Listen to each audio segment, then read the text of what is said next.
This is Daughter of Christ. Our dear Muslim friends, you keep telling us the miracle of Muhammad is the Quran, so let's share with you a miracle we've discovered. The Quran miracle of silly statements. The Quran is full of silly statements that came from a primitive human mind. Consider this example in Surah 55 verse 17, where Allah calls himself Lord of the two sunrises and Lord of the two sunsets.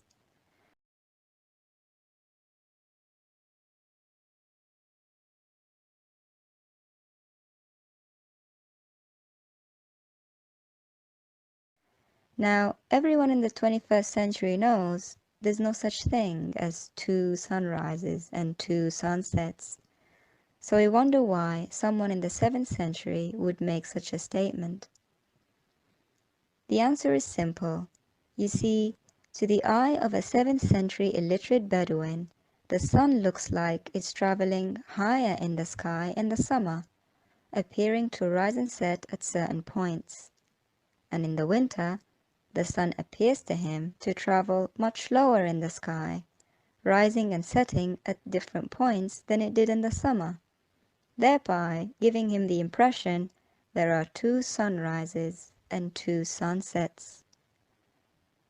Now we're in the 21st century, we know that although it appeared that way to him, that's not what is actually happening. In reality, the sun is not traveling between two sunrises and two sunsets. The sun is not actually traveling at all. It only appears that way because of the way the earth revolves around the sun.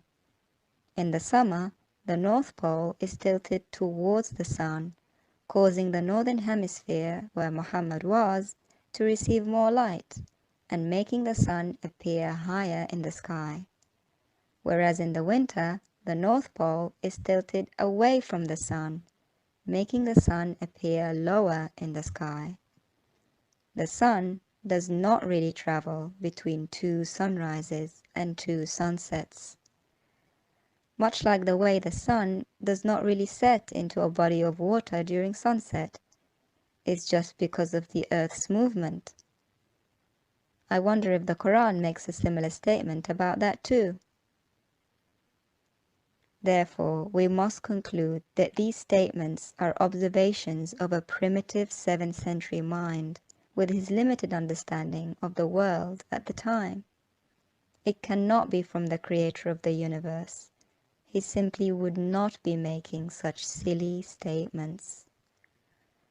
Our dear Muslim friends, we urge you to give up believing the Quran, which is so obviously not from God, but from the imagination of an illiterate.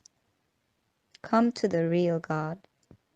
If you confess with your mouth that Jesus is Lord, and believe in your heart that God raised him from the dead, you will be saved.